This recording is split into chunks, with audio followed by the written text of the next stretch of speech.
ఇక మరో ఇంట్రెస్టింగ్ వార్త sir, Benz Hurun India wealth నివేదిక ప్రకారం భారత్ సంపన్నుల ఫ్యాక్టరీ, దేశంలో మిలియనీర్లు పెరుగుతూ ఉన్నారట సార్. 8.5 crores కంటే ఎక్కువ ఆస్తి కలిగిన కుటుంబాలు 8.71 lakhs.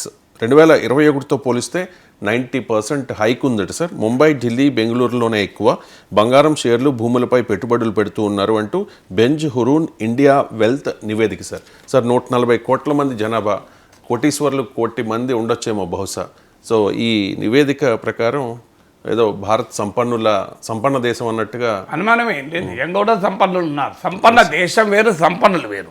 రెండింటి మధ్య తేడా ఉంది. మీకు కోటీశ్వర్లు అన్న పదానికి ఇప్పుడు అర్థం లేదు. హైదరాబాద్లో ఒక చిన్న అపార్ట్మెంట్ ఉన్న కోటీశ్వరుడే. అది పాత కాన్సెప్ట్, లక్పతీలు కోటీశ్వర్లు అని. ఇలా హైదరాబాద్లో కాదు, తెలంగాణలో ఒక 3 ఎకరాల భూమి ఉన్న కోటీశ్వరుడు, 2 ఎకరాలు ఉన్నా. తెలంగాణ మారుమూల పల్లెల్లో కూడా ఒక 10 ఎకరాలు ఉంటే కోటీశ్వరుడే. పంట పండని 10 ఎకరాలు ఉంటాయి.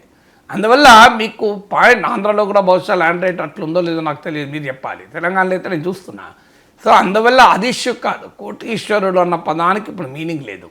కానీ భారతదేశంలో భయంకరమైన అసమానతలు ఉన్నాయి. మీకు ఆక్స్ఫామ్ నివేదిక చాలాసార్లు చెప్పింది 1% ఆఫ్ ఇండియన్స్ చేతిలో ఎంత వెల్త్ అక్యుములేట్ అయి ఉంది అని. వెల్త్ అండ్ ఇన్కమ్ ఇన్ఈక్వాలిటీస్ చాలా తీవ్రంగా ఉన్నాయి. అందుకే మీకు ఎన్నికలప్పుడు సామ్ పెట్రోడా అమెరికా డెవలప్డ్ నేషన్స్లో ఉదాహరిస్తూ వెల్త్ ట్యాక్స్ ఉండాలి అని ఒక ప్రతిపాదన చేశారు. అది ఆ ప్రతిపాదన పైన డిబేట్ నడపచ్చు. వెల్త్ ట్యాక్స్ అంటే 10 కోట్లు 20 కోట్లు అని కాదు, 1000 కోట్లు ఉంటాయి.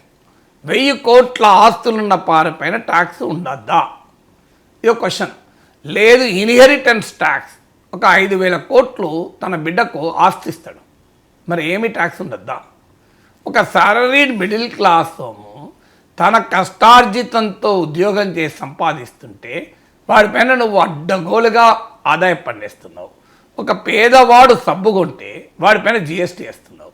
సబ్బుకు మీద ఉందో లేదో తెలియదు, కానీ సాధారణ వస్తువులపై కూడా జిఎస్టీ ఉంది.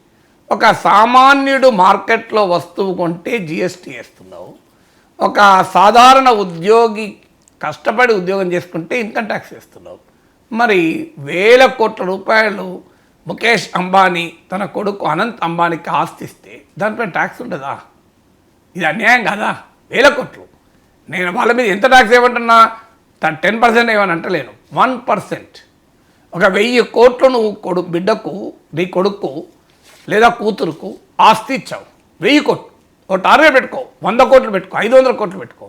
1000 కోట్ల ఆస్తి నువ్వు వారసత్వంగా ఇస్తున్నావు. 1% ఇవ్వు అంటే ఎంత? 10 కోట్లే కదా. 1%కి ఎంత అవుతుంది? జస్ట్ 10 crores అవుతుంది కదా. 1000 కోట్లలో 10 కోట్లు ప్రభుత్వానికి ట్యాక్స్ కట్టి 990 కోట్లు ఇచ్చేసుకో. ఇది ప్రపోజల్. ఈ ప్రపోజల్ పైన మోడీ ఏమన్నాడు తెలుసు? ఎలక్షన్స్ అప్పుడు మీ మంగళసూత్రాన్ని తీసుకెళ్ళి ముస్లింలకు ఇస్తుందట కాంగ్రెస్ పార్టీ. మీ అపార్ట్మెంట్లు తీసుకుపోయి ఇస్తారట.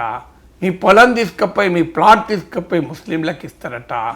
ఈ స్థాయిలో దేశ ప్రధానమంత్రి క్యాంపెయిన్ చేశాడు. ఏం చెప్పంటారు చెప్పండి? సో ఆ కాన్సెప్ట్ ఏమో వెల్త్ ట్యాక్స్, ఇన్హెరిటెన్స్ ట్యాక్స్. దాని ప్రచారం ఎక్కడ దాకా వచ్చింది? మంగళసూత్రంకి వచ్చింది. మంగళసూత్రాలు తీసుకుంటాడండి వాడన్నా, అది కూడా ముస్లింలకు ఇస్తారు. మళ్ళీ చూడండి ఎంత రెచ్చగొట్టడు. ఇంకో ఇది మన దేశంలో ఉన్న పొలిటికల్ డిస్కోర్స్. ప్రైమ్ మినిస్టర్ నడిపే ఎలక్షన్ డిస్కోర్స్. సీరియస్ డిబేట్ ఎక్కడ ఉంది దేశంలో? నిజంగానే ఇన్ఈక్వాలిటీస్ ఉన్నాయి. Amartya Sen inequalities are the root cause of poverty అని దేశంలో పేదరికానికి మూలం అసమానతలు అంటాడు. అమర్త్య సేన్ పక్క పెట్టండి. ఇటీవల ఆర్ఎస్ఎస్ స్వదేశీ జాగరణ్ మంచ్కు సంబంధించిన ఎకనామిక్ భేటీ జరిగింది. 80 మంది హాజరయ్యారు ఢిల్లీలో. దాంట్లో మురళీ మనోహర్ జోషి మాట్లాడుతూ చెప్పాడు, అమర్త్య సేన్నే కోట్ చేశాడు. అమర్త్య సేన్ బీజేపీని వ్యతిరేకించే అర్థశాస్త్రవేత్త, బీజేపీకి కూడా అమర్త్య సేన్ని వ్యతిరేకిస్తాడు. అమర్త్య సేన్ కోట్ చేస్తూ ఈ జీడిపి లెక్కలతో మోసపోకండి, ప్రజల జీవన ప్రమాణాల గురించి ఆలోచించండి. మీరు గూగుల్లో కొట్టండి, వస్తుంది. Murali Manohar Joshi on quotes Amartya Sen in RSS beat అని. ఎవరు? ఆర్ఎస్ఎస్ సమావేశంలో మురళీ మనోహర్ జోషి మాట్లాడింది, ఇంకా వేరే వాళ్ళు మాట్లాడింది కాదు. మీకు దత్తాత్రేయ హోస్బోలే ఆర్ఎస్ఎస్ నాయకుడు, ఆయన చెప్తాను, మీరు గూగుల్లో కొట్టండి, అది కూడా వస్తుంది. ఏమన్నాడు?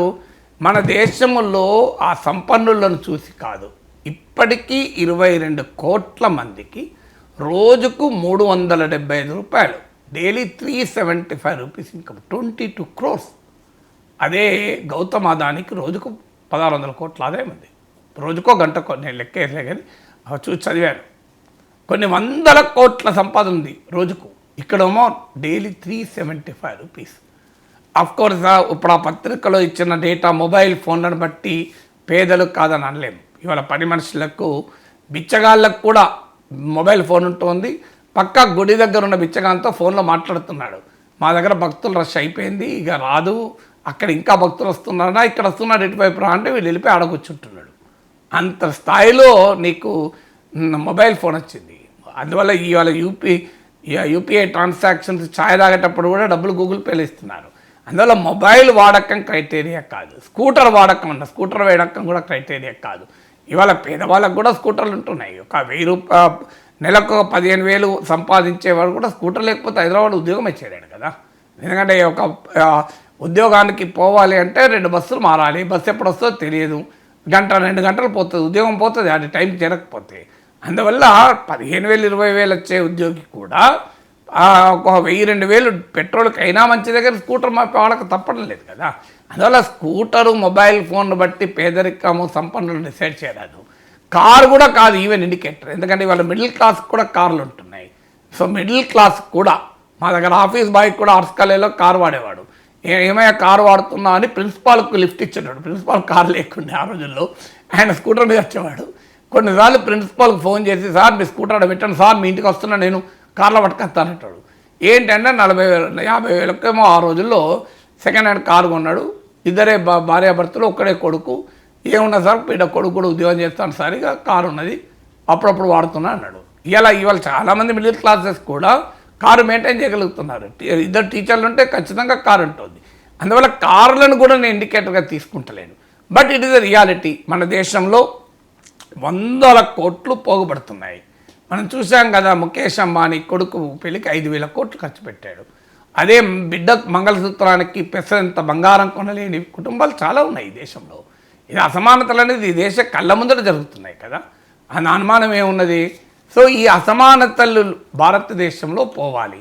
ఇలా జీడిపిలో మన ప్రైమ్ మినిస్టర్ ఎప్పుడు చెప్తుంటాడు చూడు, 4th largest economy, 3rd largest economy అవుతాను. ఎన్నడన్నా చెప్పాడు పర్ క్యాపిటల్ ఇన్కమ్లో ఇండియా ర్యాంక్ ఎంత అని, తలసరి ఆదాయంలో భారతదేశ ర్యాంక్ ఎంత అని ఎప్పుడు చెప్పాడు చూడు మోడీ మీకు. అది కూడా నిజంగా తలసరి ఆదాయం అంటే అదాని ఆదాయం ప్లస్ అడుక్క తినేవాని ఆదాయం /2 = తలసరి ఆదాయం. తలసరి ఆదాయం కూడా లెక్క కాదు. నాకు 1000 ఆవులు ఉన్నాయి, నా దగ్గర పశువులు కాసేవాడికి 2 ఆవులు ఉన్నాయి. ఎవరేజ్ ఎంత వస్తుంది? 1,002/2 అంటే 501 ఎవరేజ్ వస్తుంది. అంటే సగటున మా ఇద్దరికి 501 ఆవులు ఉన్నాయి. అయినా కూడా తలసరి ఆదాయంలో కూడా మన ర్యాంక్ ఎంత మీరు గూగుల్లో కొట్టండి వస్తుంది. India's rank in per capital income 3rd ఉన్నామా, 4th ఉన్నామా, 10th ఉన్నామా, 50th కూడా ఉన్నామో లేవు, డౌట్ 100 పైన ఉన్నట్టున్నాం. ఐఎమ్ నాట్ సబ్జెక్ట్ కరెక్షన్, ఒకసారి గూగుల్లో మీరే వెరిఫై చేయండి. 2.66 lakhs పర్, అది కాదు ర్యాంక్ నడుతున్నా. India's ranking in per capital income in the world. ప్రపంచంలో తలసరి ఆదాయం విషయంలో మన ర్యాంక్ ఎంత అని చూడండి మీరు.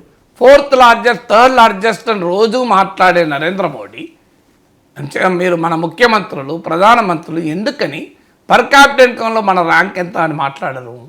హ్యూమన్ డెవలప్మెంట్ ఇండెక్స్, మానవాభివృద్ధి నివేదిక అంటారు. అంటే education, health, sanitation, nutrition, immunisation, వీటిలో దీని మీద మాట్లాడేందుకు ర్యాంకు? హ్యూమన్ డెవలప్మెంట్లో మన ర్యాంక్ ఎంత అని మాట్లాడేందుకు? ఎందుకంటే వాళ్ళకు కూడా తెలుస్తుంది. అందువల్ల ఈ గణాంకాలు చెప్పడంలో ఎక్స్పర్ట్స్. అదే కాదు, భారతదేశ పౌరసత్వాన్ని వదులుకుంటున్న వారి సంఖ్య రోజు రోజుకు పెరుగుతుంది. ఎక్స్క్యూజ్ మీ సార్, ChatGPT అడిగాను sir. India's per capital income rank GDP per capital nominal is 136th out of about 189 countries. 189 దేశాల్లో 136 ర్యాంక్. कभी भी नरेंद्र मोदी जी ने बात करे क्या? हमारा देश ने पर कैपिटा इनकम में 130 रैंक में है अनानड़ा. కానీ देखिए भारत ने 4th लार्जेस्ट इकॉनमी बन गया, मैं आशा दिलेगा 3rd లార్జెస్ట్ ఎకానమీ होते అని అంటాడు. కానీ ఎందుకో 136 చెప్పడు. ఇది నేను చెప్పేది కాదు కదా, మీరు ఇది ఫ్యాక్ట్ కదా, అందుకే మోడీ చెప్పాడు. అది మోడీ థర్డ్ లార్జెస్ట్, ఫోర్త్ లార్జెస్ట్లో అదానీలు ఉంటారు, అంబానీలు ఉంటారు. ఈ 136లో సాధారణ ప్రజలు కూడా ఉంటారు. అది కూడా పూర్తి పిక్చర్ ఇవ్వదని చెప్పాను. ఇంతకుముందు చెప్పాను చూడండి, నాకు 1000 ఆవులు ఉన్నాయి, నా పశువులు కాసేవారికి 2 ఆవులు ఉన్నాయి, మా ఇద్దరి మధ్య ఎవరైతే 501 అవుతుంది. అది కూడా నిజం కాదు. అట్లీస్ట్ దాంట్లో కూడా మన ర్యాంక్ ఎంత, ఇది చెప్తే దేశద్రోహి అవుతారు, యాంటీ నేషనల్, వెంటనే ప్రొఫెషనల్ పెసిమిస్ట్, వృత్తిపరమైన అసంతృప్తి. అది నేను అసంతృప్తితో అనడం లేదు, దేశభక్తితో అంటున్నాను. నా దత్తాత్రేయ హోస్బేల్ దేశభక్తులు కాదా? నరేంద్ర మోడీ చెప్పగలడు ఆర్ఎస్ఎస్ నాయకుడైన దత్తాత్రేయ హోస్బేల్ ప్యాట్రియాటిజం లేదు అని, యాంటీ నేషనల్, అర్బన్ నక్సలైటా? దత్తాత్రేయ హోస్బేల్ అన్న మాట కదా, నేనన్నది కాదు కదా. మీరు గూగుల్లో కొట్టండి వస్తుంది. మురళీ మనోహర్ జోషి అన్న మాట కదా. మురళీ మనోహర్ జోషి బీజేపీ అఖిల భారత అధ్యక్షుడిగా పనిచేసిన ప్రఖ్యాత వ్యక్తి, యూనివర్సిటీ ప్రొఫెసర్గా కూడా పనిచేశాడు. సో ఆయన ఏమంటున్నాడు, అయ్యా ఈ జీడిపి లెక్కలతో కాదు, అది ఇండికేషన్ కాదు, తెలుసుకోండి అని చెప్పి మోడీ ప్రభుత్వాన్ని చెప్తున్నాను. ఆయన ఎవరికి? ఆర్ఎస్ఎస్ శత జయంతి సందర్భంగా జరుగుతున్న సమావేశాలలో ఒక భాగంగా ఎకానమీకి సంబంధించినటువంటి వాళ్ళు 80 మంది కూర్చొని ఆర్ఎస్ఎస్ ఢిల్లీ మీటింగ్లో చర్చలు జరిపారు ఏంటి అని. అందులో మురళీ మనోహర్ జోషి మాట్లాడాడు. సో ఆయన చెప్తున్నాడు కదా, వాళ్ళు ఏం అర్బన్ నక్సలైట్లు కాదు కదా. నేను చెప్తే వెంటనే అర్బన్ నక్సలైట్ అంటారు, నన్ను యాంటీ ఇండియన్ అంటారు, వీళ్ళు ఎప్పుడు దేశద్రోహి అంటాడు. ఇది పెద్దలు దత్తాత్రేయ హోస్బలే, మురళీ మనోహర్ జోషిలు చెప్తున్నారు. వాళ్ళెవరు కామ్రేడ్లు గారు, వాళ్ళెవరు కామ్రేడ్ మురళీ మనోహర్ జోషి కాదు, కామ్రేడ్ దత్తాత్రేయ హోస్బలే కాదు కదా. ఇది రియాలిటీ కదా. అసమానతల్ని హిందూ ధర్మం కూడా అంగీకరించదు. మీరు హిందూ ధర్మశాస్త్రాలు చదవండి, అసమానతలకు హిందూ ధర్మం వ్యతిరేకం, హైందవం వ్యతిరేకం, మన మత ధర్మం కూడా వ్యతిరేకం. మరి ఎందుకున్న ఈ దేశంలో అసమానతలు? దేశం విడిచి ఎందుకు వెళ్ళిపోతున్నారు సంపన్నులు? అందువల్ల ఈ పరిస్థితి ఆందోళనకరం కదా.